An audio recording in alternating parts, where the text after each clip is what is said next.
All right, here you have question 11. A classmate says you can use the slice split theorem to find both x and y in this diagram. Okay, solve for x, all right, then solve for y. However, in the end, I would like you to explain why you can't use the slice split theorem for one of the variables. Okay, so try to do it like normal, and you're going to see why one of them is wrong. So we can, first of all, let's get y.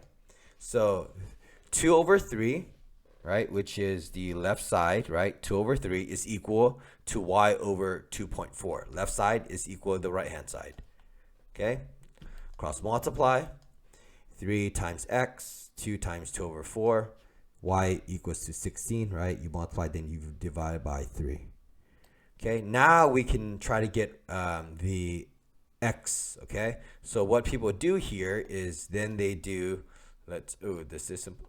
Okay, they do 2 over 3, right? 2 over 3 is equal to x over 7. That's what they think, right? They cross multiply. 2 times 7 and 3 times x. All right, this becomes 14 divided by 3. You get 4.67. A lot of people think this is correct.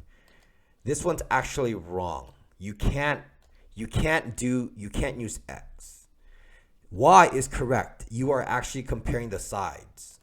Okay, the side split theorem says that a line divides two sides of a triangle proportionally. That's why y is correct. Okay, but in the definition, it only compares the sides. Look at 2 over 3 equals to x over 7. X over 7 is not a side. Okay, x is not one of the two sides. X is not the length. X is actually the length of one of the parallel lines.